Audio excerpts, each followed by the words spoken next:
¿Qué tal, señores? ¿Cómo están? Buenos días. Vamos a empezar la clase del día de hoy. Hoy día vamos a trabajar temas que tienen que ver con la historia del Perú y vamos a empezar en el proceso de independencia. Vamos a explicar todo el siglo XIX, todo lo que ocurrió en esa época y luego vamos a abordar las primeras décadas del siglo XX. Vamos a llegar específicamente hasta el momento de la llamada República Aristocrática entre 1919 y 1930. Como ustedes saben, ya como otras veces les he indicado, tienen ustedes la posibilidad no solamente del chat aquí de la clase para poder hacer las preguntas, sino también el servicio del multichat en otros horarios. Así que les sugiero que aprovechen para profundizar algunos temas, para hacer algunas consultas. Entonces, es un servicio que ustedes disponen y que deben aprovecharlo. Vamos a empezar entonces con la clase del día de hoy.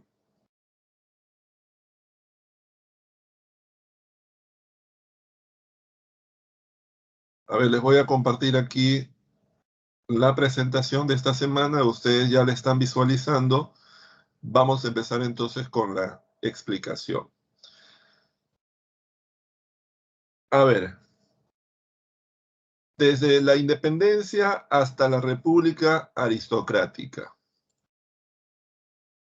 Y el primer tema que vamos a ver justamente es el del proceso de independencia. Vamos a recordar rápidamente lo que explicamos en la última clase de historia del Perú para poder entender y de alguna manera enlazar con la explicación de ahora. Lo siguiente, vamos a explicar lo siguiente. Recuerden ustedes que a inicio del siglo XIX, específicamente entre 1808 y 1812, en España se dio lo que se conoce como la crisis de la monarquía. La crisis de la monarquía fundamentalmente fue este proceso de invasión de Francia a España en el contexto de las guerras napoleónicas, que generó que el poder político del Estado, de la corona española en ese momento, con relación al continente americano, que eran sus colonias, de alguna manera se debilitara. Es decir, la relación de dominio político entre España y América se resquebrajó durante ese periodo. Algo que en realidad ya había ocurrido o estaba ocurriendo desde años antes, ¿no? Desde fines del siglo XVIII. Y en ese contexto es que también en el propio continente americano comienzan a surgir una serie de movimientos de grupos criollos, de grupos mestizos, en favor del proceso de independencia.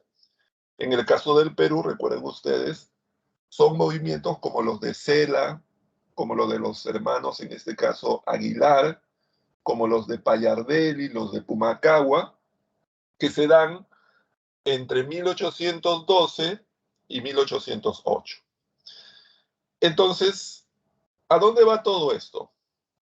A señalar que más o menos alrededor del año 1814-16, el continente americano, por un lado, ha experimentado un conjunto de movimientos de todo tipo, varios de los cuales están orientados a lograr la independencia. Algunos son movimientos de tipo eminentemente políticos, como las juntas de gobierno, y otros son movimientos básicamente de protesta, ¿no? Como por ejemplo el levantamiento de Morelos e Hidalgo en México. Junto a eso, también se ha producido una reacción por parte de la corona española. Cuando Fernando VII vuelve al poder, implementa una serie de medidas para reprimir justamente estos movimientos en favor de la independencia.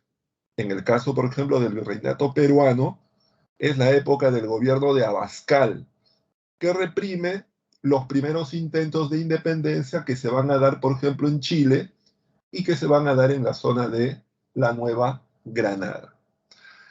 Y es así como nosotros podemos ubicarnos alrededor del año 1815-1816. En ese momento hay dos zonas en América Latina que ya han logrado expulsar a los españoles. Por un lado están los criollos de Buenos Aires y por otro lado están los criollos de Caracas. Digo los criollos porque han sido fundamentalmente las élites criollas de esas dos ciudades las que han liderado procesos de independencia en favor de esas ciudades y han logrado romper los lazos políticos con España. Bueno, esto que acabo de decir es como idea general cierto, pero tiene una serie de detalles que no viene al caso explicar. Lo cierto, para concluir esta pequeña introducción, es que en 1816, tanto Caracas como Buenos Aires han logrado su independencia. Sin embargo, esa independencia está circunscrita a una pequeña área territorial que abarca fundamentalmente el entorno de esas ciudades. Y aún permanece la gran amenaza de la presencia de los españoles en América del Sur, cuyo principal bastión es justamente el virreinato del Perú, la ciudad de Lima, donde el poder del virrey está todavía fuerte, vigoroso y orientado a reprimir cualquier intento de independencia en cualquier otro lugar. Es así entonces que las élites de estas dos ciudades, las élites criollas, se dan cuenta de que tienen que realizar acciones militares para lograr expulsar totalmente a los españoles del continente americano. Y es así que en 1816, simultáneamente, desde Caracas y desde Buenos Aires, comienzan campañas militares orientadas a expulsar a los españoles en el Perú. Es lo que se conoce como la corriente libertadora del sur y la corriente libertadora del norte. Ahora, vamos a explicar una después de otra estas corrientes, pero ustedes deben tener claro que son corrientes que se dieron de forma simultánea. La primera de esas corrientes que vamos a explicar es justamente la corriente libertadora del sur, que estuvo dirigida por José de San Martín. ¿Qué es lo que ocurrió? Cuando los criollos de Buenos Aires se dieron cuenta de que tenían que expulsar a los españoles del Perú, rápidamente organizaron expediciones militares que tenían el objetivo de avanzar hacia el Perú por tierra, es decir, cruzando lo que en esa época se conocía como el Alto Perú y que hoy día es territorio de Bolivia, llegar al sur del Perú y obviamente enfrentar a los españoles en el campo de batalla. Estas expediciones, sin embargo, fracasaron. Son las expediciones lideradas por Castelli y Belgrano, algunas de las cuales incluso coordinaron con Cela cuando éste se levantó en Tacna el año 1812. Así que, ante esas derrotas militares, los criollos de Buenos Aires tomaron conciencia de que los españoles en el Perú eran fuertes y no iba a ser fácil expulsarlos. Es en esos momentos que aparece la figura de San Martín. San Martín era un militar de origen argentino que había luchado en España contra los franceses durante la época de la ocupación, así que San Martín pertenecía al ejército español, como muchos criollos antes de la independencia, había destacado en el campo de batalla y de alguna manera conocía, porque era parte de las mismas huestes militares, a muchos de los que posteriormente iba a enfrentar en América durante las batallas de la corriente libertadora del sur. Pero San Martín vuelve a Buenos Aires, es ahí que comienza a plantear la idea de que deben seguir una estrategia diferente. La estrategia natural que ya la habían ensayado era justamente llegar por tierra hacia el Perú. San Martín plantea que era mucho mejor, era mucho más estratégico llegar al Perú por mar. La idea ¿cuál era? Formar un ejército en Mendoza, que es la ciudad más cercana a Chile, cruzar los Andes entre Argentina y Chile, que es una especie de frontera natural, llegar a territorio chileno, derrotar a los españoles en Chile, consolidar la independencia de esa región y luego por mar avanzar hacia el Perú, desembarcar en las costas y enfrentar a los españoles. Esa era la estrategia de San Martín, que fue aprobada, empezó a concretarse en 1816, se formó en Mendoza un ejército de aproximadamente 5.000 hombres y el año 1817 ese pequeño ejército cruzó los Andes, lo que se considera, digamos, como una proeza debido pues a lo difícil que era cruzar esos territorios en esas condiciones en esa época del año. Llegaron a Chile y enfrentaron al ejército realista en una serie de batallas que finalmente terminaron con la derrota del ejército chileno, perdón, español, en la batalla de Maipú en abril del año 1818, lo cual hizo posible la independencia de Chile. Demorarían algunos meses y años la concreción de la segunda parte del Plan de San Martín. Recién en 1820 el ejército de San Martín, que era además un ejército compuesto por tropas argentinas y chilenas, y logró embarcarse en Valparaíso y por mar transportarse hasta la costa central del Perú. En 1820 se produce el famoso desembarco de Pisco. Ya los chilenos estaban en territorio peruano, en un momento en el cual también las tropas realistas en el Perú estaban enfrentando una serie de problemas, y es ahí que San Martín establece su cuartel general. La estrategia de San Martín ya en el Perú, ¿cuál es? Es negociar con los españoles, es llegar a una solución sin utilizar la fuerza. Por eso que San Martín lo que hace es, en un primer momento, intenta negociar con el virrey Pezuela. Esas negociaciones se dan, es lo que se conoce como la Conferencia de Miraflores. Esas negociaciones fracasan y por lo tanto San Martín pasa a implementar una nueva estrategia, que es cercar Lima para presionar a los españoles. Es así entonces que él está establecido en el sur. Cochrane, el almirante escocés al servicio de los argentinos chilenos, está en el mar.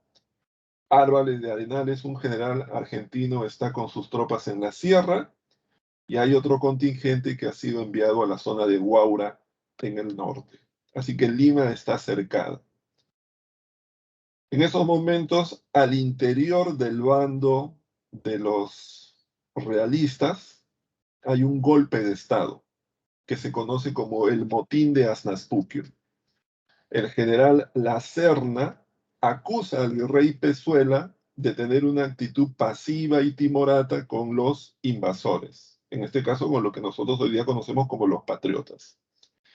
Debido a eso es que depone a La Serna, perdón, depone a Pezuela y La Serna toma el poder. A partir de ese momento, la actitud de las tropas realistas cambia.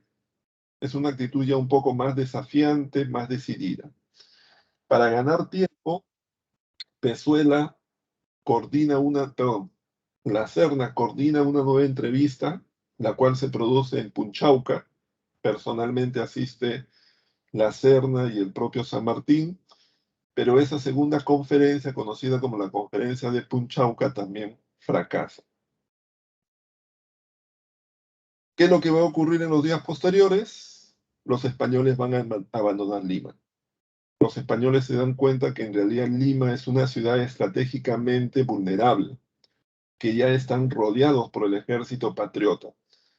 Así que La Serna y sus tropas salen de Lima y se dirigen al sur del Perú, van a establecer su cuartel general en el Cusco. Luego de eso es recién que los patriotas ingresan a Lima. Y en 1820 se inicia el gobierno de San Martín, conocido como el Protectorado. Y en julio de 1821 se produce la Declaración de la Independencia del Perú. Entonces, tenemos ahí ya una primera, digamos, visión de lo que significó la llegada de los patriotas, como así se denomina, justamente al Perú en 1820. ¿Qué es lo que va a ocurrir durante el llamado Protectorado de San Martín? El protectorado, como ya he señalado, es el nombre que se le da al gobierno de San Martín en el Perú. Es un gobierno provisional. Es un gobierno que tiene sus cuarteles en Lima, en un momento en el cual los patriotas dominan fundamentalmente la Sierra Central, la costa norte y la costa central del Perú. En cambio, todo el territorio del sur, que en esos momentos es el territorio más rico en términos de recursos naturales, ahí se encuentran, por ejemplo, las minas de Potosí, se encuentran en manos de los españoles. Durante el protectorado se dan varias medidas importantes, como por ejemplo la organización del Estado a través de la promulgación del llamado Estatuto Provisorio, que es un documento que regula la vida política de esta región en estos momentos de emergencia. Se declara la libertad de imprenta, se crea la Sociedad Patriótica de Lima, en la cual se van a dar algunos de los primeros debates en torno a cuál debía ser el sistema político que el Perú debería asumir. Se produce también el viaje de, en este caso, un enviado de San Martín a Europa para buscar un príncipe que gobierne el Perú, porque la idea de San Martín era establecer en el Perú una monarquía de tipo constitucional. Para eso va a mandar en este caso a Juan García del Río a Europa a buscar, repito, un noble europeo. Se hacen algunos contactos con príncipes, por ejemplo, en Bélgica, y también se forma un congreso constituyente con la idea de que este congreso elabore una constitución para el gobierno de este príncipe, ¿no? O sea, repito, la idea de San Martín era establecer una monarquía de tipo constitucional. También se declara la libertad de los esclavos nacidos luego del 28 de julio, que se conoce como la libertad de vientres. Se va a abolir el tributo, la mita, aunque esto no se va a llegar a concretar, pero al menos legalmente se va a establecer. Luego también en términos culturales se va a crear la Biblioteca Nacional, se va a crear en este caso el himno, la bandera. Bueno, hay una serie de medidas que se toman durante el llamado Protectorado de San Martín. Durante esta época también va a tener una gran participación en los eventos políticos Bernardo de Monteagudo. Monteagudo era uno de los principales colaboradores de San Martín, era un argentino que fue nombrado ministro de Guerra y Marina, que tomó muchas medidas en contra de los pro-realistas que todavía se encontraban en el Perú y que va a morir asesinado en las calles de Lima, ¿no? En un hecho un poco oscuro, digamos, de la historia de estos momentos. También se va a crear la Orden del Sol, se va a crear la bandera, se va a crear el escudo. Bueno, una serie de medidas que se toman en estos momentos. Pero todas estas medidas de gobierno, sin embargo, se daban en un momento en el cual el territorio del virreinato todavía no estaba controlado totalmente por los patriotas. Debido a que los españoles se encontraban, como ya he señalado, en el sur del Perú y controlando la principal fuente de riquezas que eran las minas de Potosí, en realidad los españoles en esos momentos tenían una posición económica y hasta militar mucho más importante que la de los patriotas. En ese contexto, entonces, es que San Martín comienza a tener problemas. El principal problema era que no tenía recursos financieros, cada vez eran mucho menos las remesas de dinero que le llegaban desde Buenos Aires y Santiago de Chile, y en segundo lugar, su propio ejército comenzaba a mostrar signos de indisciplina. debido a largo periodo ya de no estar, digamos, en el campo de batalla, debido a estar ocupando un país extranjero. También se estaban dando muchas fricciones entre el ejército argentino, chileno y la población peruana. Es en ese clima inestable cuando San Martín se ve obligado a viajar a Guayaquil para entrevistarse con Simón Bolívar. ¿Por qué? Porque ya para ese momento, ya estamos hablando del año 1822, San Martín se informa de que Bolívar había logrado avanzar con sus ejércitos hasta la zona de Guayaquil. Hay que recordar, y aquí viene un poco la otra parte de la explicación, como ya he señalado, que tanto la corriente libertadora del sur como la del norte se dan de forma simultánea, que simultáneamente a todos estos hechos que estoy contando por parte de San Martín, Bolívar también estaba realizando su propio recorrido desde el norte. Bolívar había logrado derrotar a los españoles en lo que hoy día sería Venezuela, Colombia y Ecuador. En las batallas de Carabobo, Pichincha y Cancha Rayada, perdón, Carabobo, Pichincha y Boyacá, Bolívar había logrado derrotar a los españoles y en 1822 había logrado tomar el control del puerto de Guayaquil, que prácticamente ya era la frontera con el virreinato del Perú.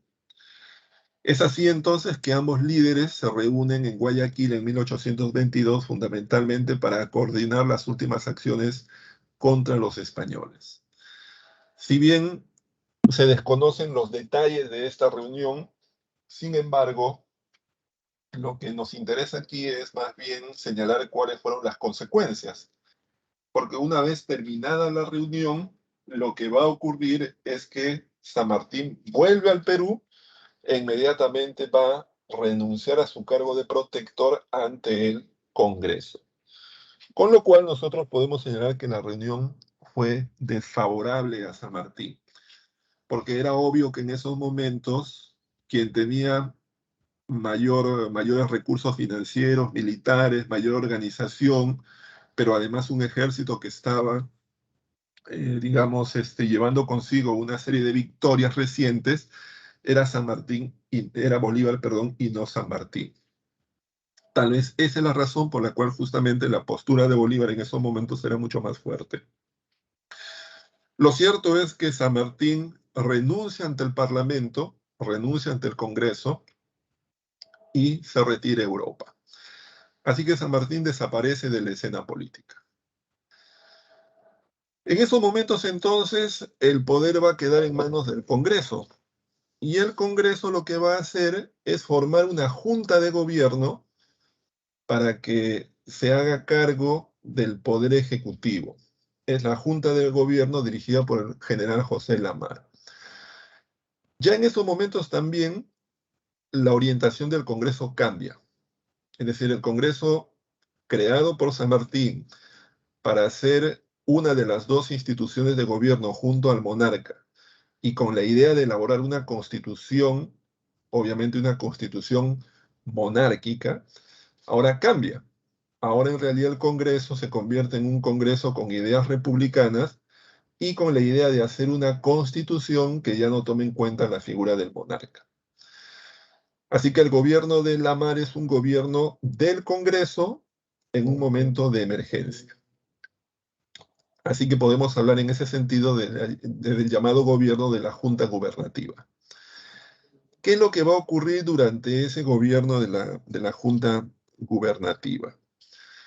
Básicamente van a tratar de concretar, digamos, o de solucionar el principal problema que existe en esos momentos, que es la presencia de los españoles en el sur del Perú. Por eso que se va a organizar lo que se conoce como la primera expedición a puertos intermedios. ¿Cuál era la idea? La idea es que si se quería expulsar a los españoles del sur del Perú, la idea era mandar un ejército por mar desde Lima hasta los puertos intermedios, es decir, los puertos que estaban entre el Callao y Valparaíso, es decir, los puertos, por ejemplo, de Arica, Moquegua, Ese plan entonces era llegar a los puertos y desde los puertos avanzar hacia la sierra. Bueno, esa campaña va a fracasar. Las tropas patriotas van a ser derrotados en Torata y Moquegua. Y eso va a generar la caída de la Junta Gubernativa.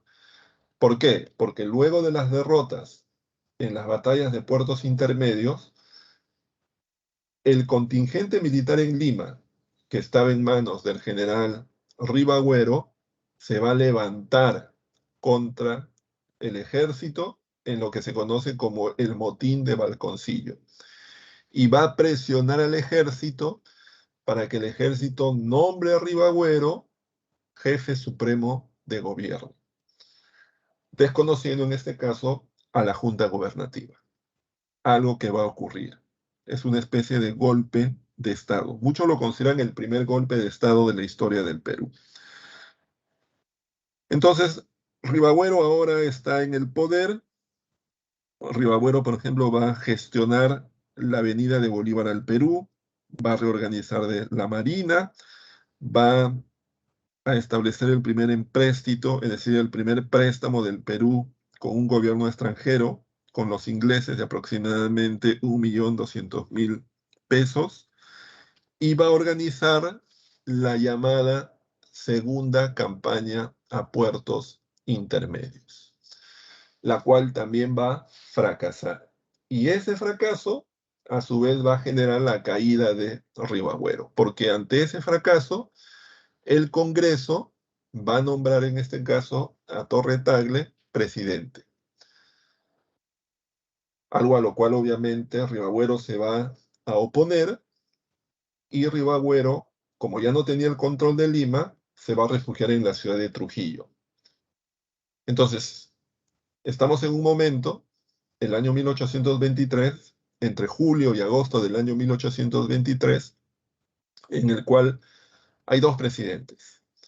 Por un lado está Ribagüero con el apoyo de una parte del ejército en Trujillo, y luego está Torre Tagle con el apoyo de otra parte del ejército y con el apoyo del Congreso en Lima.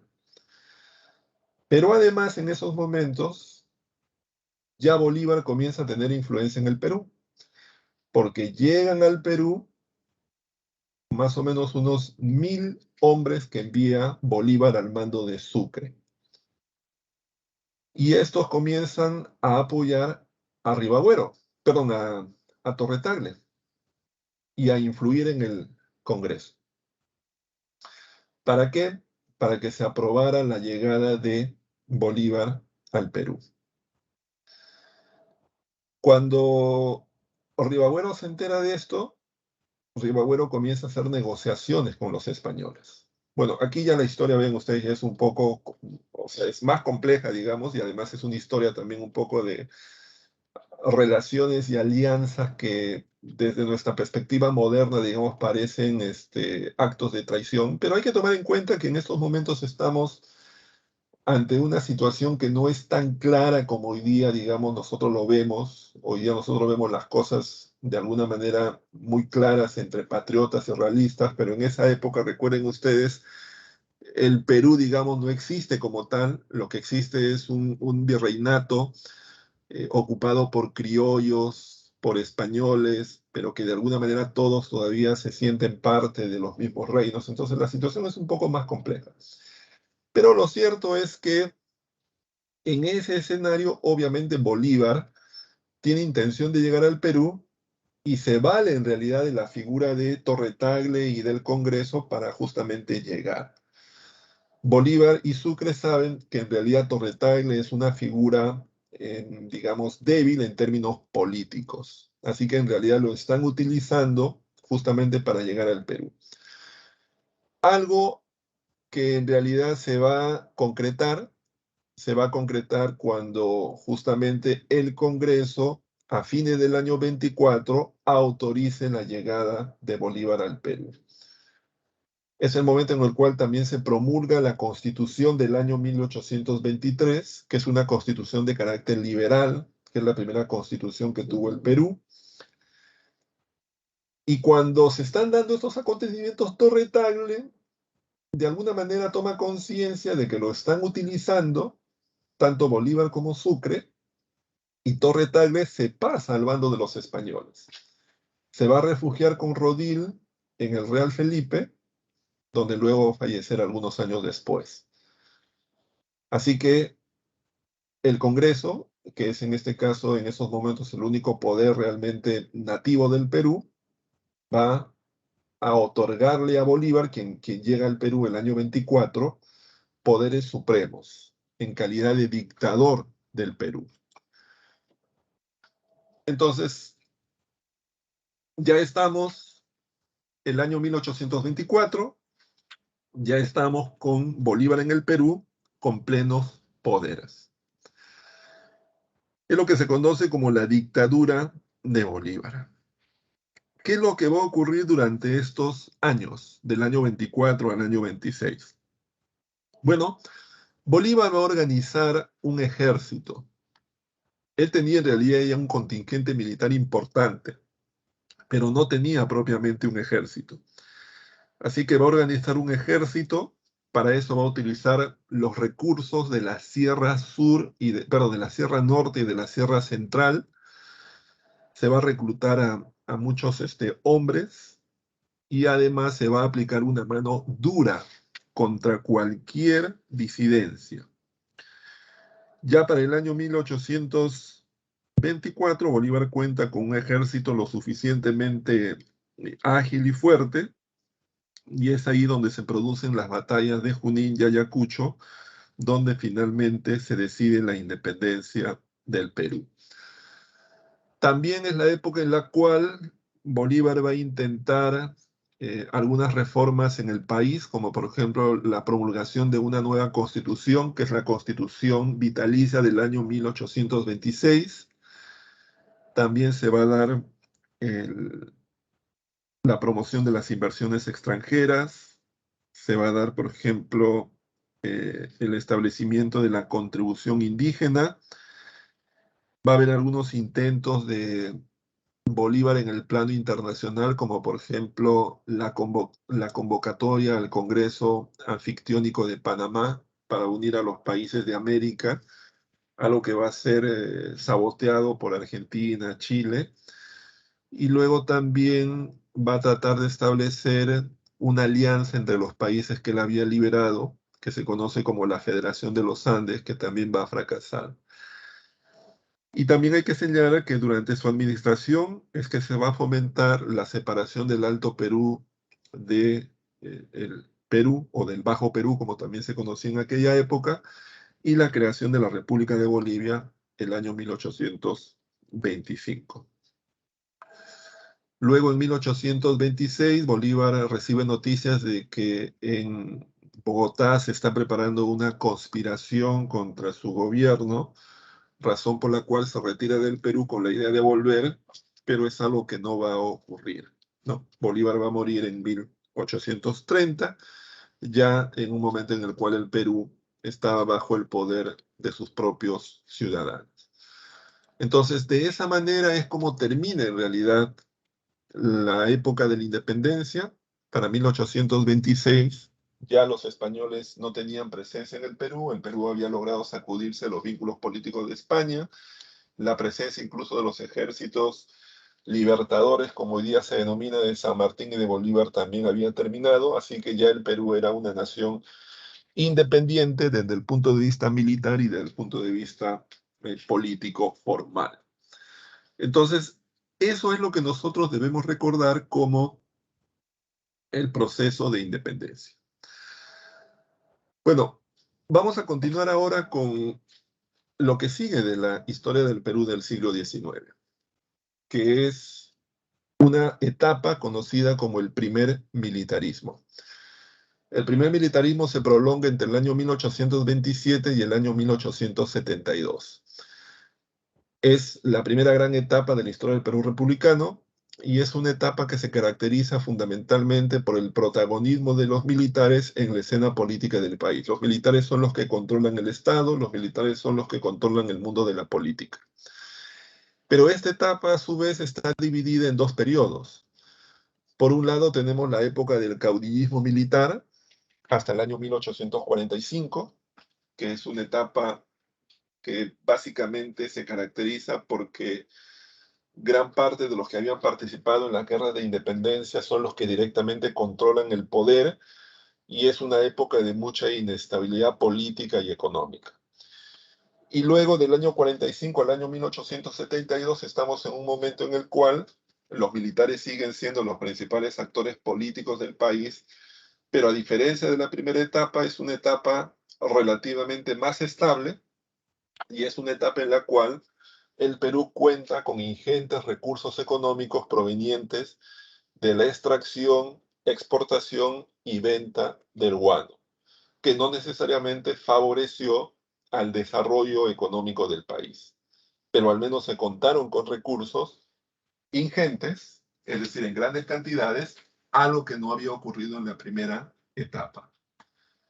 Esos son entonces los dos momentos que constituyen esto que se denomina el primer militarismo.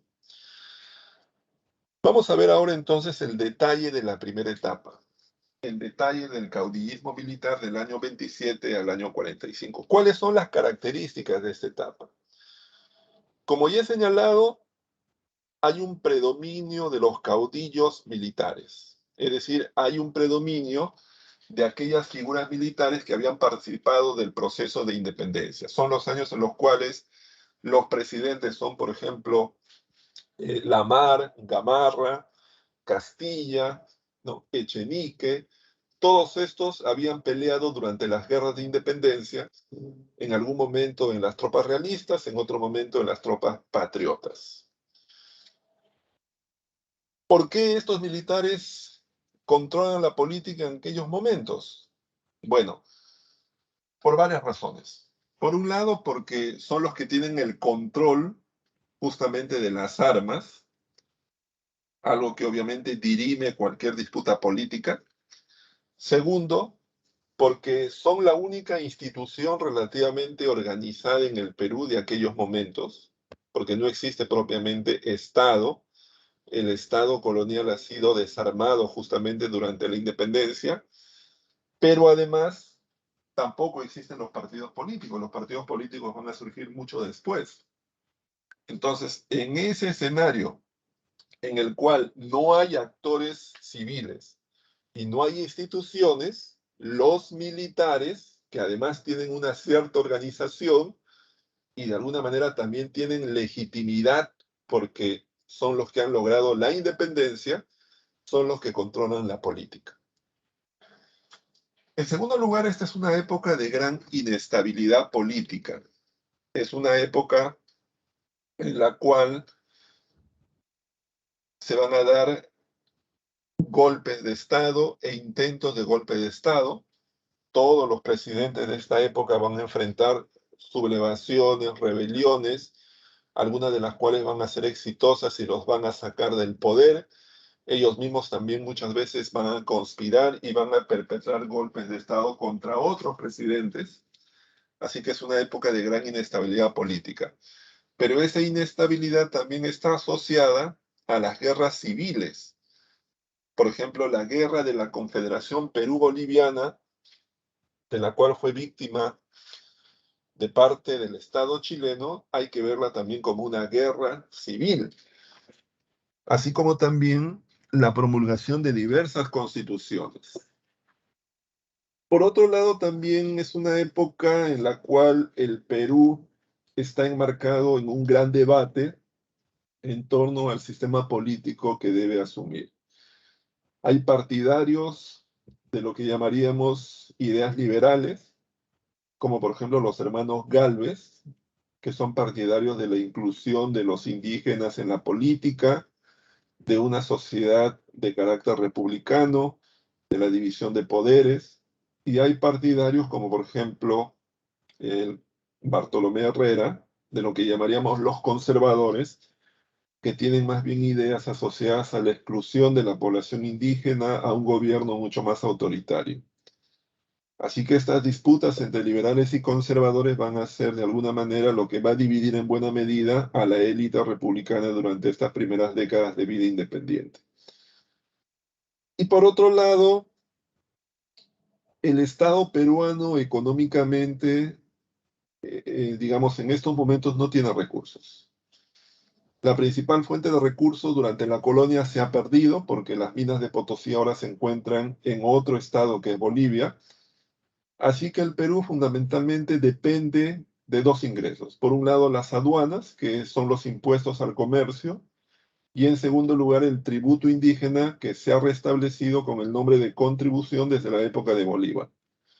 Pero no existe ningún otro mecanismo de captación de recursos económicos, porque además el Perú tampoco tiene ninguna otra materia prima que exportar en esos momentos al mercado internacional. Es decir, para ponerlo en pocas palabras, en esos momentos el Estado peruano es pobre. Entonces, ese es el escenario durante esta primera etapa conocida como el caudillismo militar. En términos de política económica, también hay una disputa entre las tendencias liberales y proteccionistas. Algunos apuestan por una economía abierta al mercado internacional, mientras que otros propugnan la protección de los productores locales a través de los aranceles altos, algo que se denomina libre cambismo. Estas etapas también son etapas en las cuales se mantienen las instituciones de la época colonial, se mantiene el yanaconaje, que es el trabajo servil en la sierra, se mantiene la esclavitud para aquellos nacidos antes del 28 de julio, y además es un momento en el cual se comienzan a definir las fronteras territoriales del Perú, mediante la aplicación de los principios de uti possidetis y libre determinación. Uti possidetis significa que se le va a reconocer como fronteras a un país las fronteras que tenía en la época colonial cuando era audiencia. Por ejemplo, si la audiencia de Lima en 1810 tenía como frontera con la audiencia de Quito la ciudad de Tumbes, esa frontera se reconocía para el Perú ya constituido en república. Eso significa uti possidetis. Es un principio jurídico que se aplicó para el establecimiento de las fronteras. ¿Y qué es libre determinación? Que en otras situaciones se podía tomar como criterio para dirimir las fronteras la decisión de la población local de los territorios en disputa. Es decir, si hay una localidad, vamos a poner otra vez el caso de Tumbes, al cual tanto el Perú como la Nueva Granada o como después el Ecuador pretenden en este caso que estuviese en sus territorios y no se pudiera aplicar el primer principio por alguna razón, es decir, el principio de tipo sidetis, entonces se iba a un segundo principio o criterio, que era el principio de la libre determinación. ¿Qué cosa era esto? Que era la población de Tumbes la cual decidía a qué país pertenecía. ¿Cómo la población de Tumbes decidía eso? Mediante votos. Pero cuando digo población, no vayan a pensar que era que todos los habitantes de Tumbes, no, eran en realidad los vecinos notables. Es decir, votaban aquellas personas que supieran leer y escribir, pero que además tuviesen patrimonio, es decir, propiedades. Con lo cual, en realidad, los que decidían eran fundamentalmente miembros de la élite de Tumbes. Esos mecanismos fueron los mecanismos que le fueron dando forma a las fronteras territoriales del Perú, principalmente el uti possidetis, ¿ya? El uti possidetis es lo que le dio al Perú el contorno mucho más pequeño en términos de territorio que el Perú tuvo a partir de la finalización del proceso de independencia. Bueno, vamos a ver ahora los gobiernos. Vamos a ver los gobiernos de esta época. El primer presidente constitucional de la historia peruana fue José de la Mara.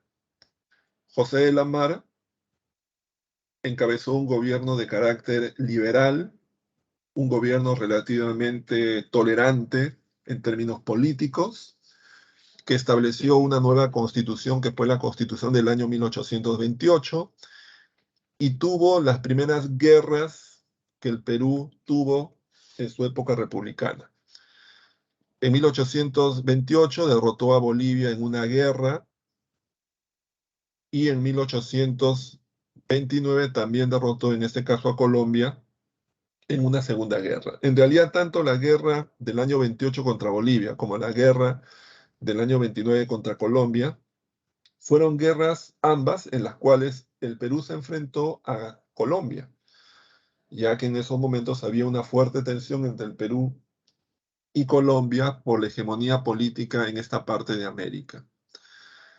Sin embargo, durante la primera guerra, es decir, la guerra contra Bolivia, logró alcanzar un gran protagonismo político el prefecto de la ciudad de Cusco, el general Gamarra. Y durante la guerra con la Gran Colombia del año 29, el general Gamarra encabezó un golpe de Estado contra la MAR en Piura, que puso fin justamente a este gobierno. Una vez que Gamarra tomó el poder el año 29, Gamarra encabezó un gobierno diferente, un gobierno de carácter autoritario y conservador. En ese sentido, rápidamente buscó establecer una paz con la Gran Colombia, ya que en realidad el tema en el gobierno de Lamar había quedado pendiente. Se había firmado un acuerdo conocido como Convenio Girón, pero ya con Gamarra se llega a una solución definitiva, que es el Tratado Larrea-Gual, el cual reconoce que Tumbes, Jaén y Mayna son territorio peruano, mientras que el Perú reconoce que Guayaquil es territorio de la Gran Colombia. Gamarra va a tener que enfrentar una fuerte oposición, especialmente en el Parlamento, y va también a enfrentarse a una serie de intentos de golpe de Estado a los cuales se va a imponer. Así que va a lograr terminar su mandato el año 1833. Gamarra va a auspiciar, va a apoyar en este caso, va a brindar apoyo a la candidatura del general Orbegoso. Así que Orbegoso se va a convertir en presidente del Perú el año 1833. El gobierno de Orbegoso es un gobierno breve, es un gobierno en el cual fundamentalmente va a intentar enfrentar una serie de intentos de golpes de Estado, incluso varios de ellos por sus antiguos, digamos, colaboradores o compañeros políticos, ¿no? Como el propio Gamarra. El propio Gamarra va a intentar deponer a Orbegoso, también el general Pedro Bermúdez, el general Salaverry. Quien finalmente lo va a derrotar va a ser el general Salaverry. En 1835, Salaverry derrota a Orbegoso. Inmediatamente Orbegoso se refugia en Bolivia y en Bolivia va a lograr el apoyo del general Santa Cruz, quien va a enfrentar a Salaverry en un primer momento en la batalla de Uchumayo y luego en la batalla de Socabaya, donde va a derrotar a Salaverry. Y en esos momentos, Santa Cruz va a aprovechar esa situación particular de debilidad de la élite política del país que está enfrascada en unas guerras internas para concretar un proyecto político que en esos años en realidad era compartido por muchas personas, que era volver a unir Bolivia y el Perú. Porque muchos en esos momentos pensaban de que la división de Bolivia del Perú había sido en realidad algo que iba en contra de la naturaleza de unidad de esos territorios, ya que el sur del Perú y Bolivia compartían desde siglos anteriores circuitos económicos, características culturales, características étnicas. Así que había sido un contrasentido dividir Bolivia del Perú. Por lo tanto, muchos en esos momentos eran partidarios de volver a unir ambos territorios. Entonces, Santa Cruz de alguna manera va a concretar ese deseo, aunque manteniendo la hegemonía de la zona de Bolívar sobre el Perú. Esa parte, por ejemplo, sí no era aceptada por todos. Muchos consideraban que Lima, o en todo caso la costa en general del Perú, debía ser pues la zona con mayor peso en esa nueva reunificación. Pero bueno, lo cierto es que cuando Santa Cruz derrota a Salaverry, va inmediatamente a concretar la unidad del Perú y Bolivia en una entidad política conocida como la Confederación Perú-Boliviana, que va a existir entre 1836 y 1839. La idea de la Confederación Perú-Boliviana no solamente era unir política y económicamente a Bolivia y el Perú, sino también la de lograr la hegemonía comercial y económica de la Confederación para enfrentar el naciente expansionismo chileno. Para eso se convocó al Congreso de Tacna en 1836. Santa Cruz es electo, en este caso, protector de la Confederación por un periodo de 10 años, así como también poco tiempo después se va a dar la promulgación de la Constitución del año 1837. Esa constitución establece que la Confederación está dividida en 3 estados: el estado norperuano, surperuano y Bolivia, y el gobierno central se encuentra en manos del protector general. Una vez que Santa Cruz está ya en el poder, va a comenzar a implementar una serie de medidas para, en este caso, fortalecer la Confederación, y una de esas medidas va a ser la declaratoria de puertos libres, que es la exoneración arancelaria a todos aquellos barcos provenientes de Europa a través del estrecho de Magallanes y que lleguen directamente a los puertos peruanos sin tomar contacto con ningún otro puerto. Entre paréntesis, sin tomar contacto con Valparaíso. Era una medida orientada a atraer al capital extranjero hacia los puertos de la Confederación. Era una especie de declaración de guerra comercial entre la Confederación y Chile. Esa es la razón por la cual justamente Chile y Argentina se van a oponer a la consolidación de la Confederación Perú-Boliviana. Pero especialmente Chile, porque para Chile en realidad era un problema directo, era una guerra comercial. También Chile contaba con que en las propias entrañas de la Confederación no todos estaban a favor de la misma. Los sectores conservadores, especialmente aquellos que radicaban en ciudades como Trujillo y Lima, eran contrarios, a las ideas de Santa Cruz. Por esa razón es que Chile va a implementar lo que se conoce como las campañas restauradoras. Estas campañas restauradoras son campañas militares que Chile va a implementar contra la Confederación Perú-Boliviana para desarticularla.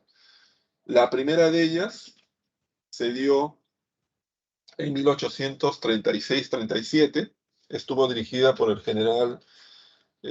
por el almirante Blanco Encalada, y resultó un fracaso para Chile. Las tropas chilenas fueron acorraladas en Paucarpata, en Arequipa. Chile se vio obligado a firmar un acuerdo mediante el cual renunciaba a intervenir en el futuro en los asuntos internos de la Confederación, pero sin embargo, este acuerdo fue desconocido pocos meses después.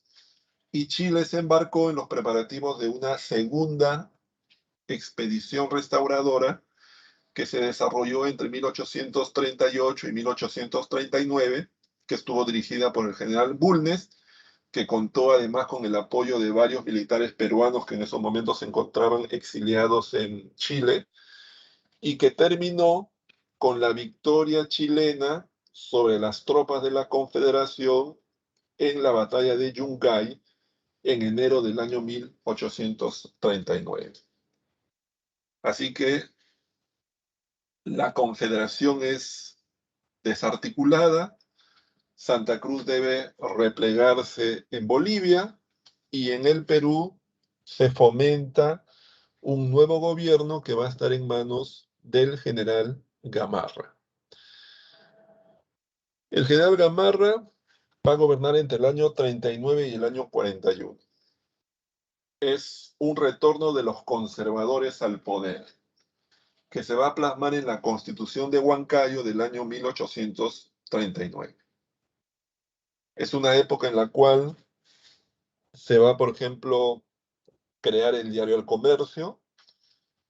Es una época en la cual se va a crear el Colegio Guadalupe y es un momento en el cual se va a iniciar la explotación del guano. En esos momentos el ministro de Hacienda de Gamarra es el general Castilla. Se inicia la explotación del guano. Y poco a poco la situación económica del país parece cambiar. El Perú comienza a contar con recursos financieros. Pero también ese es el momento en el cual se desarrolla una segunda guerra contra Bolivia, que es la guerra del año 1841. Es una guerra que, a diferencia de la guerra del año 28, va a ser desfavorable al Perú. El ejército peruano va a ser derrotado, va a ser obligado incluso a firmar la llamada Paz de Puno, y en la batalla de Ingavi, el propio presidente Gamarra va a morir en el campo de batalla. Y a partir de ese momento, del año 41 hasta el año 44, el Perú vive uno de los momentos más anárquicos de toda su historia. Ya de por sí, en realidad, el periodo que estoy explicando, es decir, esos 20 primeros años, habían sido caóticos e inestables. Pero este pequeño tramo del 41, 42 hasta el 45 son aún más caóticos. Por eso que muchos, como Jorge Basadre, le han llamado la época de la anarquía militar. Es una época en la cual, si bien el presidente formalmente del Perú en esos momentos es el general Vivanco, sin embargo, su poder básicamente es un poder que llega a Lima, pero el resto del país está en manos de diversos caudillos. Es decir, hay una anarquía militar y un fraccionamiento político del país. Toda esta época de anarquía va a terminar cuando el general Castilla va a iniciar un levantamiento en julio del año 1844 que finalmente va a llevarlo a tomar el poder luego de la batalla de Carmen Alto. Se va a convocar a elecciones y Castilla va a ser electo presidente, y él y su gobierno son el inicio de una nueva etapa conocida como la época de la prosperidad falaz.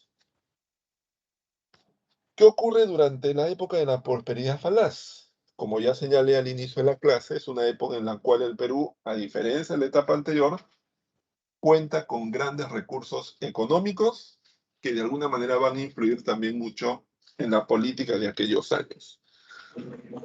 Pero antes de pasar a explicar a los diversos gobiernos de esta etapa, nos interesa aquí señalar las características de este momento. ¿Cuáles son las características de estos momentos?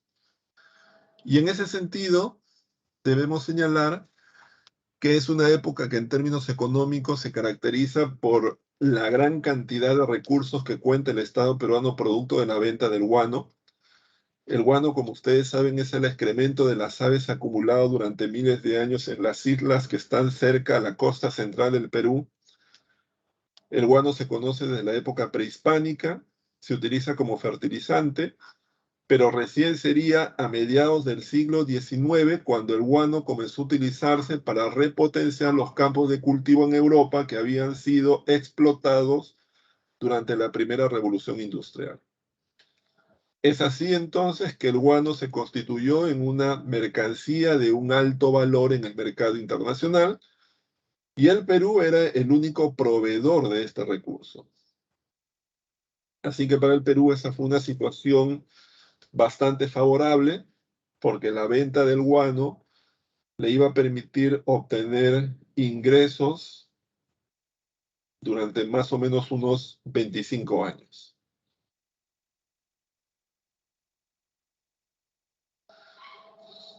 Por otro lado, hay que tomar en cuenta que a lo largo del periodo de la explotación del guano, el guano se explotó a través de tres modalidades.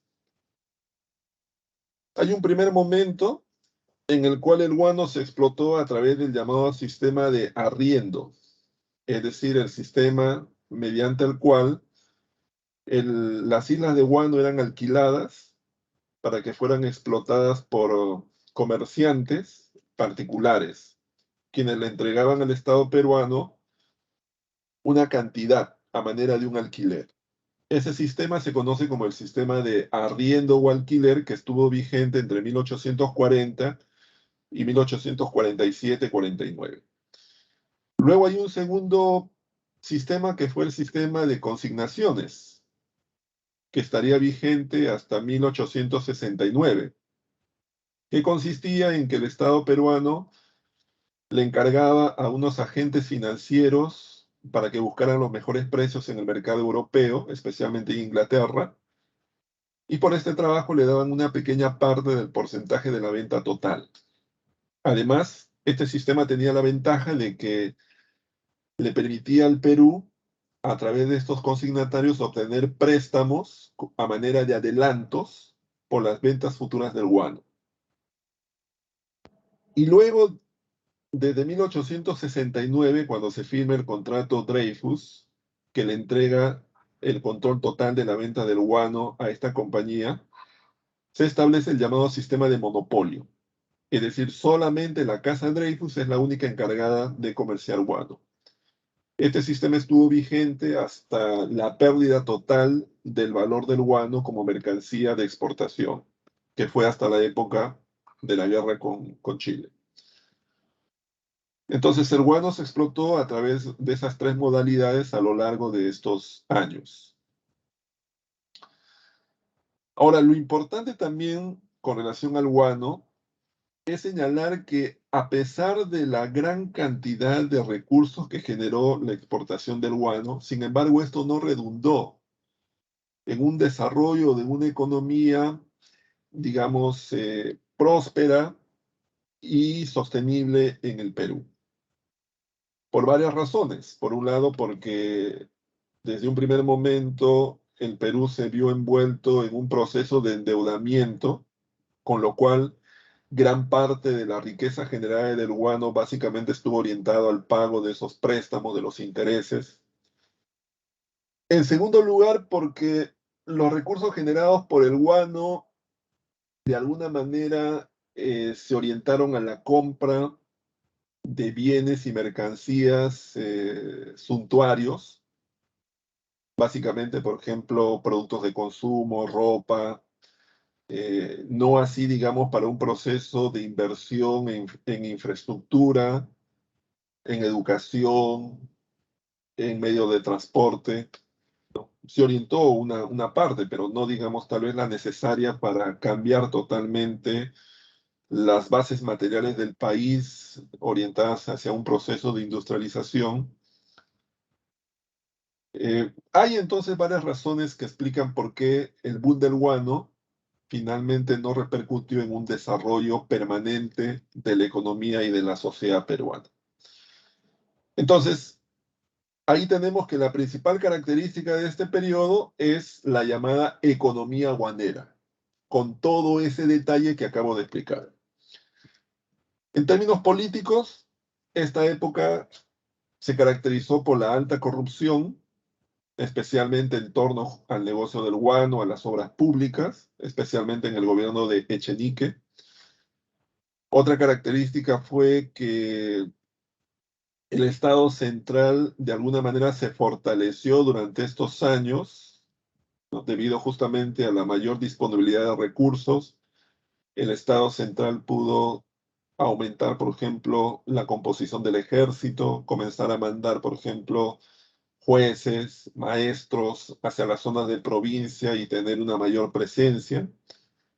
En términos sociales, se fomentó la inmigración extranjera. Llegarían al Perú especialmente chinos provenientes de la zona de Macao. Se calcula que más o menos entre 1847 y 1861 llegaron al Perú más o menos 100.000 chinos. pero también llegaron algunos miles de pobladores europeos, especialmente alemanes y austriacos, que se establecieron en la ceja de la selva central del Perú. Y también es una época en la cual se mantuvieron las grandes brechas y diferencias sociales en el país. Es decir, a pesar de la prosperidad económica relativa que experimentó el Perú, sin embargo, gran parte de la población estuvo al margen de los beneficios de esta nueva economía.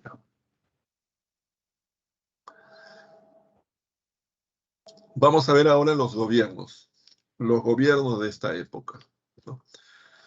A ver, tenemos por ejemplo el gobierno de Ramón Castilla. Castilla gobernó entre el año 1845 y el año 1851. Durante su gobierno, por ejemplo, se dio la ley de consolidación de la deuda interna que permitía el pago de la deuda que el Estado peruano había contraído durante la época de la independencia a través de las expropiaciones. Sin embargo, ya se sabe que gran parte de esa deuda fue producto del fraude, es decir, se comenzaron a falsificar documentos para poder declarar deudas que en realidad el Estado peruano no tenía, y esto hizo que un porcentaje de esa deuda en realidad fuera una deuda artificial. También a partir del año 49 se cambió el sistema de explotación del guano, se pasó del sistema de arriendo al sistema de consignaciones, y uno de los principales consignatarios fue la casa inglesa Gibbs. También en 1847 se inició la inmigración de la población china hacia el Perú. Esta población originalmente vino a trabajar en las haciendas de la costa norte, pero gran parte de ellos terminarían trabajando sobre todo en las Islas Guaneras. También se estableció el primer presupuesto nacional en el año 1846, el cual ordenó las finanzas públicas y permitió un manejo mucho más racional del erario, es decir, de los ingresos. Por otro lado, se hizo una inversión en obras de infraestructura, como por ejemplo la construcción del ferrocarril entre Lima y el Callao, la adquisición de algunos de los primeros barcos a vapor, como el transporte Rímac, el transporte Amazonas. También se construyó el apostadero de Paita, la fundición naval de Bellavista, entre otros. Y es la época en la cual se dan los famosos debates entre los hermanos Gálvez y Bartolomé Herrera en torno al voto o al derecho al voto que deben tener los analfabetos. En 1851 el poder es tomado por Echenique luego de ganar las elecciones de aquel año. Echenique va a implementar un gobierno que, por ejemplo, va a fomentar la inmigración alemana hacia el Perú. En 1852 van a llegar un gran contingente de alemanes y austriacos que se van a establecer en las zonas de Posuso, en la selva. También se firma el Tratado Herrera da Ponte Ribeiro con el Brasil, que establece los derechos de navegación en torno al río Amazonas. Se da el escándalo de la consolidación de la deuda interna, debido a que se descubre, como ya señalé, que gran parte de los pagos que se están dando en esos momentos son pagos fraguados. Esto genera un gran escándalo político y mediático, que va a ser el inicio de una sublevación de Castilla, que se conoce como la Revolución Liberal del año 1854, y que va a terminar con la derrota de Echenique en la Batalla de Las Palmas en enero del año 1855, que pone fin a su gobierno y establece una elección de la cual Ramón Castilla sale victorioso y inicia su gobierno en 1856. Este segundo gobierno de Castilla es un gobierno en el cual, si bien en un primer momento, justamente en el contexto de la Revolución Liberal, él lidera específicamente los sectores liberales provincianos del país, sin embargo, luego cambia y más bien comienza a tratar de estar en un punto medio entre los liberales y los conservadores. Esta trayectoria, digamos, política de Castilla, de alguna manera se ve reflejada también en las constituciones, ¿no? Una primera constitución del año 56 de tono claramente liberal y una constitución del año 1860 que es mucho más orientada al sector conservador sin llegar a serlo totalmente, por eso que se llama moderada. Esta época es una época en la cual se va a continuar con la política de progreso material. Se van a seguir construyendo ferrocarriles, telégrafos, se va a establecer alumbrado de gas y agua potable en Lima, se va a cambiar el sistema de consignaciones, que hasta ese momento había estado en manos solamente de empresarios ingleses como los Gibbs, ahora va a pasar también a manos de empresarios nacionales. Lo que ocurre es que en 1860 los comerciantes limeños presionan al gobierno de Castilla para que les deje participar del negocio de las consignaciones. Así que a partir de 1860, mediante la llamada Compañía Nacional del Guano, que es una compañía que organiza a empresarios como Pardo, como Prado, como Lavalle, como De la Puente, los grandes comerciantes limeños también van a empezar a participar del negocio guanero. Y también se da una guerra contra el Ecuador, una guerra que termina en 1860 con la firma del Tratado de Mapasingue, en el cual Ecuador reconoce la validez y la vigencia del Tratado de Larrea-Gual que décadas antes el Perú había firmado con la Gran Colombia. En 1862, Castilla deja el poder y es electo presidente el general Miguel de San Román. San Román va a gobernar brevemente entre el año 62 y el año 63. Durante su gobierno se va a establecer el sol como unidad monetaria en el país y se va a establecer el sistema métrico decimal para homogeneizar el sistema de pesas y medidas en el país. San Román muere repentinamente en el año 63, va a ser reemplazado por el general Peset y es durante el gobierno del general Peset que empieza la guerra con España. La guerra con España es una guerra que enfrenta a España contra Perú, Bolivia, Ecuador y Chile entre el año 1865 y el año 1866. La guerra con España, por un lado, hay que tomar en cuenta tres antecedentes. Por un lado, el interés que de alguna manera España tenía en recuperar el control de sus antiguas colonias, para lo cual España había enviado en 1862 una flota científica a América, pero que sin embargo era un intento camuflado de ir tanteando las posibilidades de una invasión de estos territorios. En segundo lugar, la firma del Tratado Vivanco-Pareja, que es un tratado que se firma luego del llamado Incidente Talambo.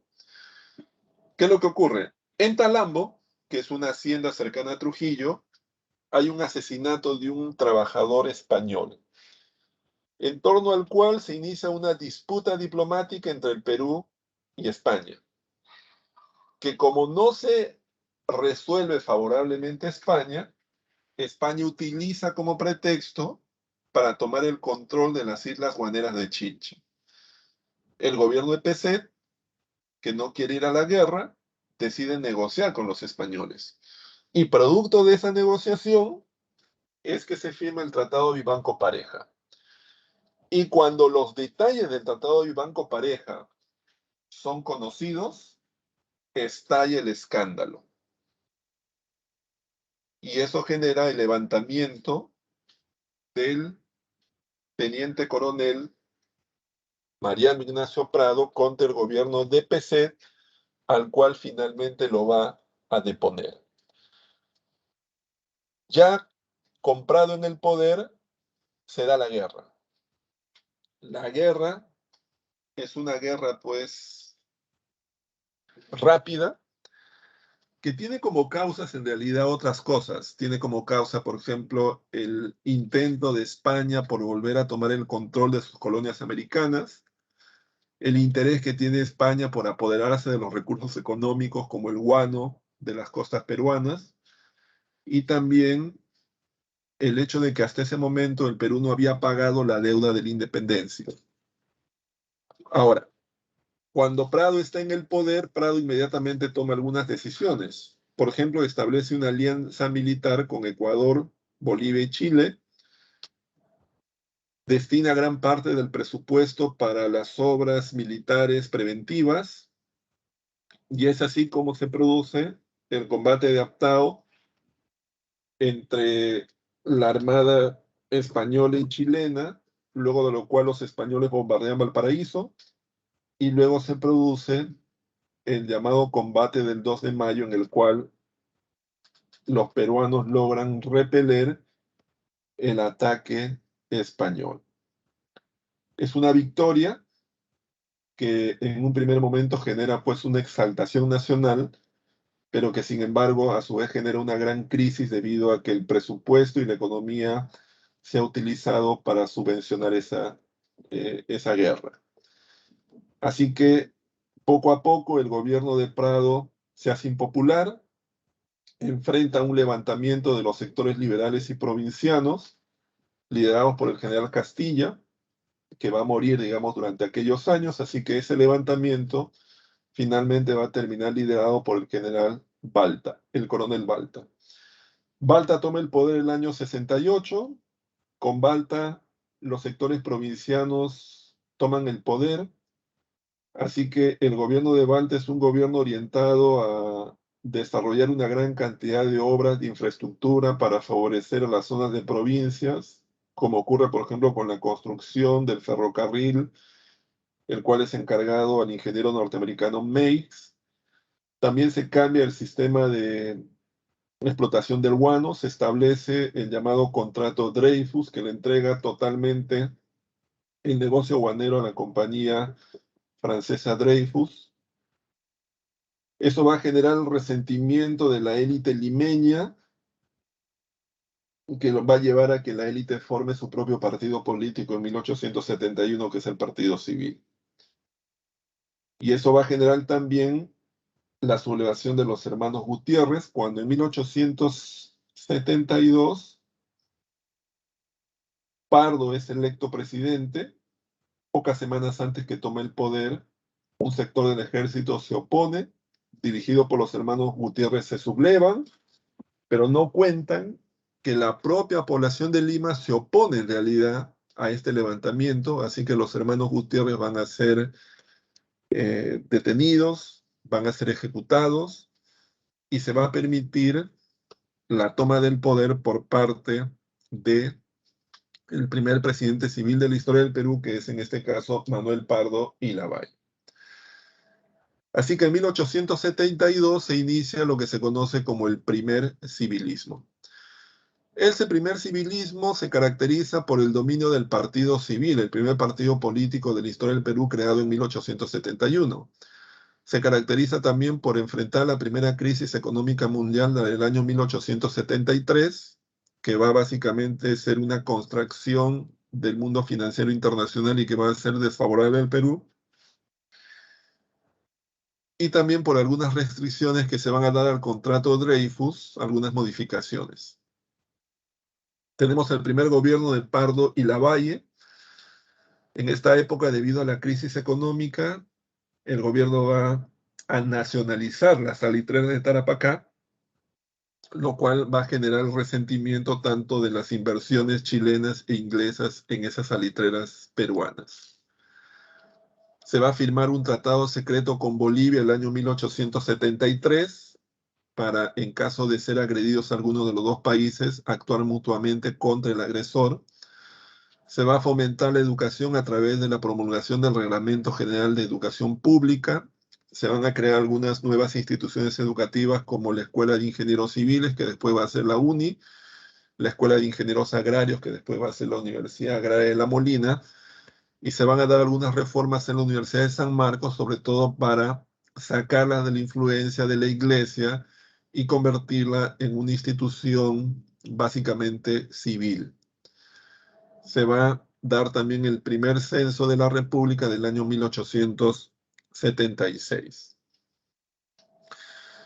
En 1876 las elecciones dan como ganador nuevamente a un candidato del Partido Civil, en este caso el señor Mariano Ignacio Prado. Se convierte en presidente del Perú en un momento de mayor crisis económica.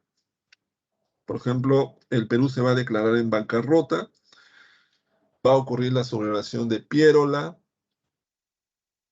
el expresidente Pardo y Lavalle va a ser asesinado a su salida del Parlamento, luego de favorecer la aprobación de una ley que prohibía el ascenso de las clases a oficiales. Y es en ese momento que se va a producir un incidente entre Bolivia y Chile. ¿Ese incidente cuál es? Es la, el establecimiento de un impuesto de 10 centavos por cada quintal de salitre extraído en territorio boliviano por parte de las compañías chilenas. Recuerden, y ustedes pueden ver en el mapa, que así como el Perú tenía una provincia en el sur conocida como Tarapacá, en la cual se habían nacionalizado las salitreras, Bolivia también tenía una provincia hacia el mar conocida como Atacama. En esas provincias existían salitreras explotadas por compañías chilenas. Lo que va a hacer Chile en 1878, perdón, Bolivia en 1878 es grabar con un impuesto de 10 centavos por cada quintal de salitre.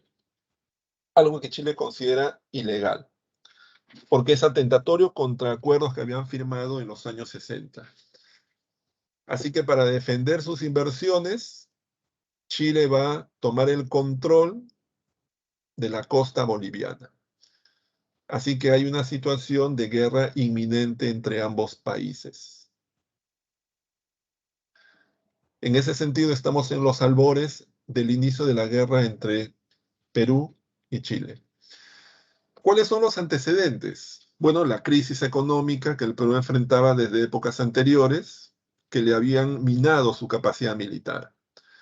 La causa de la guerra, obviamente el control chileno de los yacimientos de Tarapacá en el Perú y de Antofagasta en Bolivia, y las tensiones que ya existían previamente entre Chile y Bolivia. Entonces, cuando ya estamos en los albores de la guerra, se producen algunos intentos de negociación en Santiago, a los cuales el Perú asiste en calidad, digamos, de mediador, observador. Esas negociaciones fracasan y terminan con la declaratoria de la guerra de Bolivia hacia Chile y de Chile hacia el Perú. Así que en 1879 el Perú ya está inmerso en una guerra.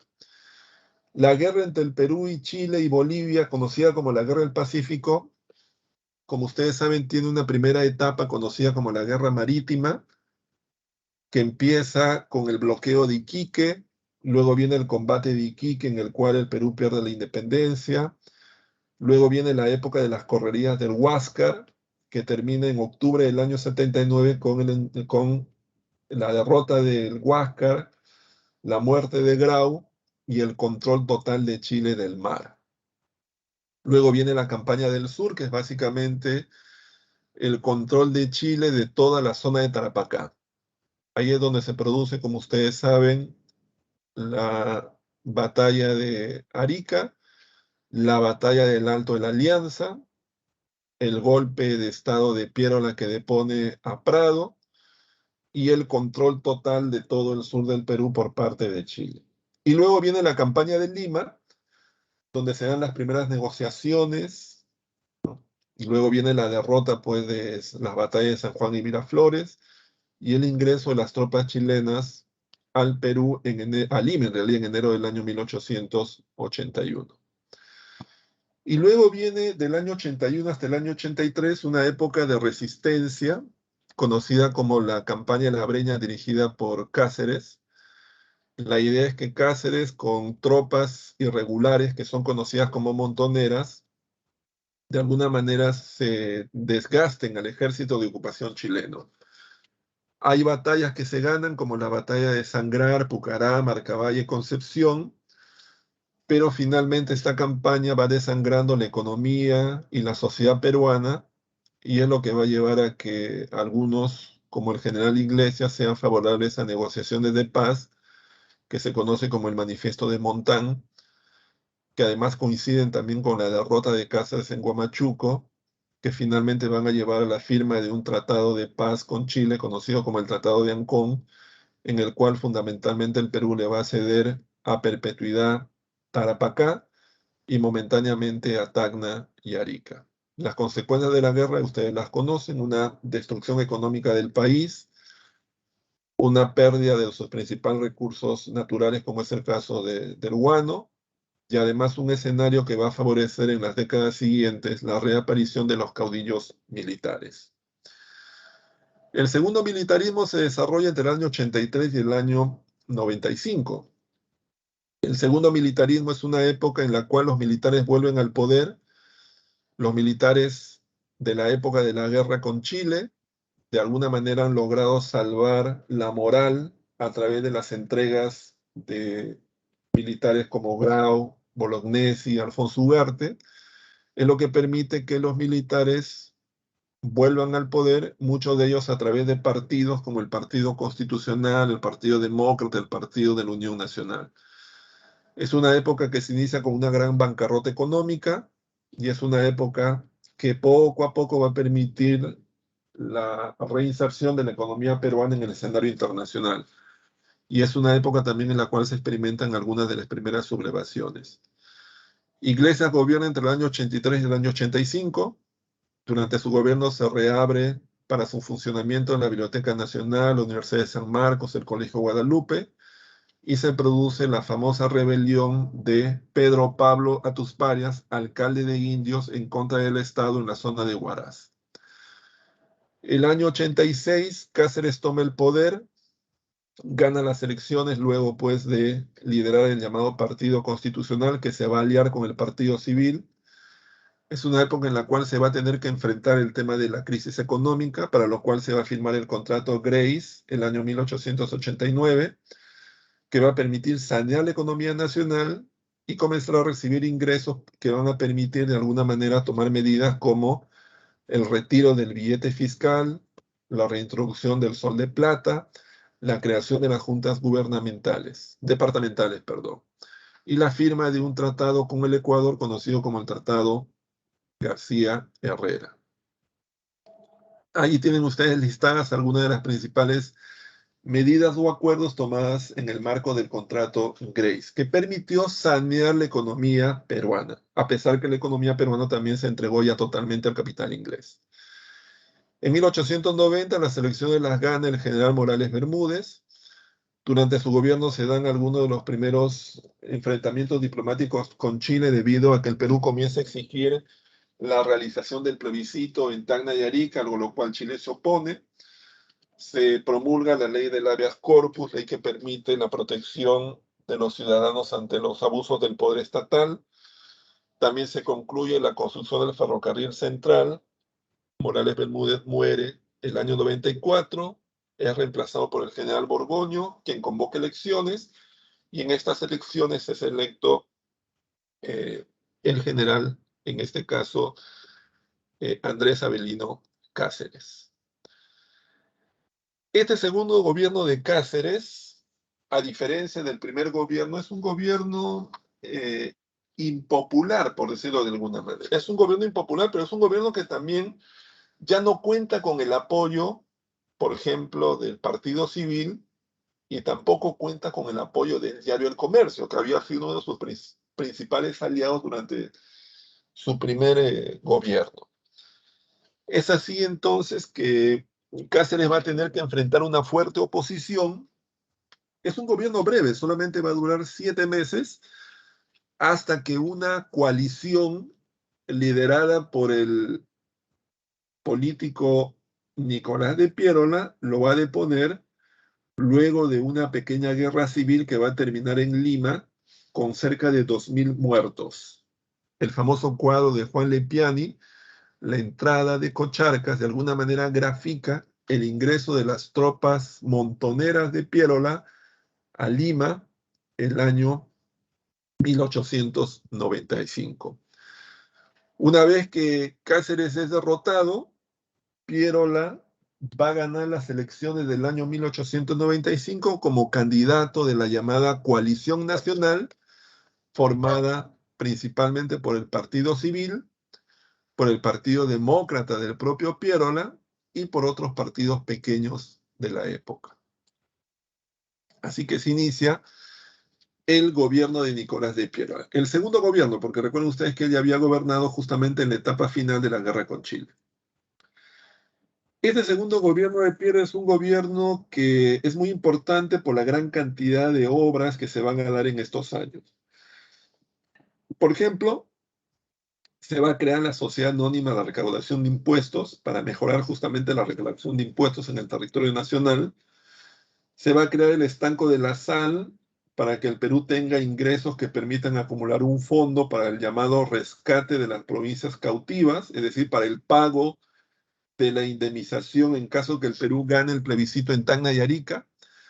Se va a crear el Ministerio de Fomento, que en esa época se encarga de los temas de infraestructura, el tema, por ejemplo, de la agricultura, el tema de salud y el tema de trabajo. Se va a adoptar el patrón monetario oro, que va a permitir que la libra peruana tenga, digamos, una equivalencia y una aceptación muy alta en la economía mundial. Todo esto en el marco de una reactivación de la economía en base fundamentalmente a la agroexportación, especialmente de azúcar, que además se da en un contexto en el cual el azúcar tiene un alto precio en el mercado internacional debido pues a la guerra que en esos momentos se enfrenta a Estados Unidos con España por la posición de Cuba, que es la principal exportadora de azúcar en el mundo. Junto a esto, también el Perú tiene ingresos altos provenientes de la venta del caucho que se explota en la Amazonía, que en esos momentos, en el marco de la segunda revolución industrial, tiene una gran demanda también en el mercado internacional. Se da una gran reforma militar, para lo cual se trae una misión francesa, la llamada Misión Clement, que entre otras cosas establece la creación del servicio militar obligatorio, el establecimiento del Código Militar de Justicia y también la creación de la Escuela Militar de Chorrillos para la formación de los oficiales del ejército peruano. Y luego se establece una reforma electoral mediante el voto directo. Hasta ese momento el voto era indirecto, era un voto que se hacía para elegir representantes, los cuales elegían presidentes. Ahora directamente, como se hace en la actualidad, uno elige directamente congresistas y elige directamente presidente. Y además se restringe el voto solamente a aquellos que tengan la habilidad de saber escribir y leer. Bueno, vamos a la época de la República Aristocrática. La época de la República Aristocrática es un periodo que va del año 99 a 1919. Es una época en la cual los civiles vuelven a tomar el poder de forma directa y lo van a hacer a través de sus dos partidos, el Partido Civil y el Partido Demócrata. Es una época en la cual el capital inglés domina plenamente en la economía nacional. Eso se ve en las inversiones que hay en la industria, en las inversiones que hay en la banca. Es una época en la cual la economía peruana está cimentada básicamente en la exportación de recursos agrícolas y mineros, azúcar, petróleo, cobre, estaño. Se trabaja fundamentalmente mediante el sistema del enganche, que es un sistema de trabajo coactivo. La oligarquía en Lima y la costa y los gamonales en el sur son las élites que dominan sobre las grandes mayorías, fundamentalmente indígenas. Y es la población de la clase media, los trabajadores obreros en las ciudades y la población indígena campesina en el campo, las cuales están excluidas totalmente de la política. Y es una época de un gran desarrollo del movimiento obrero, especialmente en Lima. Tenemos el primer gobierno de esta época, que es el gobierno de Eduardo López de Romaña, que pertenece al Partido Demócrata de Piérola. Durante su gobierno se firma el Tratado Osma-Villazón con Bolivia, que establece los derechos de navegación en el lago Titicaca. Se impone la libra peruana en el mercado internacional. Se establece el Código de Minería, que fomenta la inversión de capitales extranjeros en actividades productivas, y el Código de Aguas, que regula, en este caso, los sistemas de riego en la costa. En 1903, Candamo, del Partido Civil, gana las elecciones. Va a morir durante el ejercicio del mandato en el año 1904. Durante su breve gobierno se construye el tranvía Lima-Chorrillos y se promulga la ley de ferrocarriles, así como se reorganiza el Tribunal Mayor de Cuentas. Luego, entre 1804 y 1908, tenemos el gobierno de José Pardo y Barreda, hijo del expresidente Manuel Pardo y Lavalle, que llega al Perú justamente luego de la muerte de Candamo, y su figura de alguna manera le da, digamos, la popularidad para ganar las elecciones del año 1904, al igual que su padre cree en que la manera de sacar al país del atraso es mediante la educación, así que va a dar una profunda reforma al sistema educativo. Va a establecer, por ejemplo, la educación primaria gratuita para todos los varones de 6 a 12 años. Va a establecer el derecho de las mujeres para acceder a la educación universitaria, y va a crear también algunas modalidades de educación para grupos excluidos, como es el caso, por ejemplo, de la educación nocturna para los obreros. Se va a dar también algunas de las principales protestas, como la que es impulsada por la Organización de Panaderos del Perú, la llamada Estrella del Perú, en la zona de Ate. Y luego también se va a dar un pequeño incidente con el Ecuador en el año 1904. En 1908 gana las elecciones Augusto B. Leguía, candidato del Partido Civil. Durante su gobierno se produce el primer paro general. Le va a encargar al jurista sanmarquino José Matías Manzanilla la elaboración de una ley que proteja a los trabajadores en caso de accidentes. Es la ley de accidentes de trabajo. Se va a cerrar las fronteras con Bolivia mediante la firma del Tratado Polo Bustamante y la firma de un tratado también con Brasil, conocido como el Tratado Río Branco-Velarde. En su época también se va a tratar de proteger a la población indígena mediante la creación de la Asociación Pro Indígena. El año 1912 es electo presidente Billinghurst, candidato del Partido Demócrata, candidato del partido de Piérola. Es un gobierno que, a diferencia de los gobiernos anteriores, busca tener un apoyo en las clases medias y en los sectores populares. Va a establecer el primer reglamento general de huelgas, solamente aplicado para los trabajadores portuarios, y varias otras medidas en favor de los sectores populares van a ser sistemáticamente bloqueadas en el Parlamento, razón que va a generar un enfrentamiento permanente entre Billinghurst y el Congreso. En el Congreso quienes tienen mayoría son los del Partido Civil, representantes de la oligarquía, y eso va a llevar pues al golpe de Estado del año 1914, encabezado por el general Benavides. Durante el gobierno de Benavides es que se va a dar inicio a la Primera Guerra Mundial en Europa.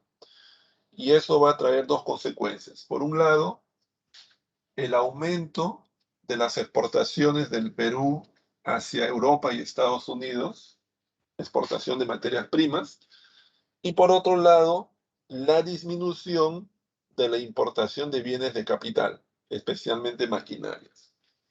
Así que por un lado, la guerra va a favorecer al Perú, pero por otro lado también la va a perjudicar. El gobierno de Benavides en realidad es un gobierno momentáneo, es un gobierno de transición para volver a darle el poder pleno a la oligarquía peruana. Así que en 1915 las nuevas elecciones dan como ganador nuevamente a un candidato del Partido Civil, en este caso José Pardo Ibarreda. José Pardo Ibarreda gobierna entre el año 15 y el año 19. Durante su gobierno, por ejemplo, se dan un aumento ya mucho más exponencial de las exportaciones de materias primas. Se promulga ya la Ley General de las 8 horas de trabajo. Se comienza a regular el trabajo de las mujeres, de los menores de edad. Se establecen tensiones con Chile debido al tema pues de la no realización del plebiscito, y tampoco Chile está dispuesto, por ejemplo, a brindarle alguna otra solución al Perú. Así que el Perú rompe relaciones diplomáticas con Chile, básicamente debido a la política de chilenización que ese país lleva a cabo en la zona de Tacna y Arica. También es la época en la cual se da la Ley de la Libertad de Culto del año 1815, y es un momento crítico porque se dan el famoso tema de la Brea y Pariñas entre el Estado peruano y la IPC, el cual es sometido a un arbitraje internacional en La Haya, cuyo resultado Perú no acepta. Y es un momento en el cual también se produce el levantamiento en la zona de Puno, de Cusco, del sargento mayor Teodomiro Gutiérrez, más conocido como Rumimaki, quien lidera poblaciones indígenas en contra del poder de los gamonales de la región, pero con la idea en realidad de formar una especie de rememoranza de lo que había sido el Tahuantinsuyo, algo que finalmente va a fracasar. Rumimaki va a ser detenido, va a ser juzgado, y luego también su figura va a desaparecer misteriosamente, ¿no? Hasta el día de hoy no se sabe exactamente cómo y dónde muere. ¿Cómo termina el gobierno, el gobierno de Pardo Ibarreda? Bueno, en 1919 se organizan elecciones. Las elecciones las va a ganar Augusto B. Leguía, con el apoyo de las clases medias, de los sectores populares y de los sectores progresistas de la élite nacional. Pero faltando pocos días para que tome el poder, en el Parlamento, la mayoría civilista está preparando una ley mediante la cual se va a desconocer la elección de Leguía. Leguía se entera de esto y se adelanta a los acontecimientos. Apoyado en un sector del ejército, toma el poder, cierra el Parlamento y adelanta su asunción al gobierno. Eso ocurre en 1919. Y es el inicio de lo que se va a conocer como el oncenio, porque Leguía se va a mantener durante 11 años en el poder hasta el año 1930, encabezando un gobierno anti-oligárquico y anti-civilista. Pero eso es algo que vamos a ver después. Así que hasta ahí la explicación. Así que les doy unos minutos para que resuelvan la práctica y luego vuelvo con el solucionario respectivo. Así que por favor, señores, la práctica en estos momentos.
A ver, vamos a empezar con la explicación, ¿ya? A ver, tenemos una primera pregunta que dice, para asegurar la independencia de América era necesario derrotar al poder monárquico en el Perú. Al haber fracasado todos los esfuerzos del Alto Perú, San Martín necesitaba una ruta adecuada para la incursión al corazón del virreinato. Así el plan estratégico de la corriente libertadora del sur fue, o sea, ¿cuál era el plan estratégico de San Martín para expulsar a los españoles del Perú? Dice, a ver, empecemos desde abajo. Dice, ¿hacer alianzas con pueblos del altiplano? No, la idea, eso ya se había intentado de alguna manera con Castel y Belgrano y había fracasado. ¿Utilizar una flota que viaje desde el Atlántico hacia invadir al sur? No. La idea era atravesar en este caso la cordillera, llegar a Chile, derrotar a los españoles y luego por mar llegar al Perú. La respuesta entonces es la letra A.